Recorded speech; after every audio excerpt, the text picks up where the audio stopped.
Justice K. Suresh has already filed his nomination as the opposition candidate for the Speaker's post after the consensus with the NDA collapse. Sunil Prabhu, if I could come to you, as you've been speaking about it, there is, what clearly shows here is that there is a clear trust deficit between the government and the opposition. This is just the start of the parliament session, the first session of the 18th Lok Sabha. There will be much more that would need to be done going ahead regarding the important bills or work that needs to be done in the parliament. And it clearly shows now from the very beginning the trust deficit between the opposition and the government. And going ahead, the way forward, of course, it's going to be really tough for the government to get the work done if it doesn't, really take the opposition along with it. That's right. You can't. It's not more going to be my way or the highway. You can't suspend 115 members of parliament. You can't pass bills without, sending it to standing committees. You can't start having, critical, important bills without due scrutiny. These are facts that need to be done.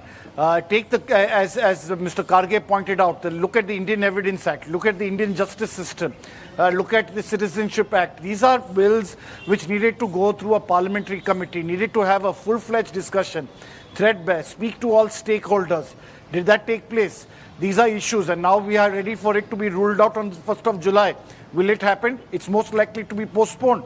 The Home Ministry will issue a notification to postpone that decision because most apparatuses are not ready to implement it. So these are important factors. Right from day one, be it the pro tem speaker, the government needed to understand why they had to find a way forward. Why did Piyush Goyal say they made it clear that they wanted a deputy speaker? The opposition very clearly said, yes, we want a deputy speaker because we have had and seen in the 17th Lok Sabha provisions not being followed.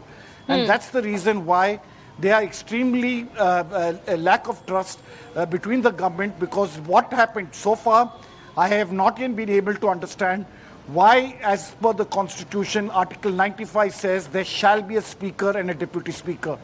Why wasn't there a deputy speaker?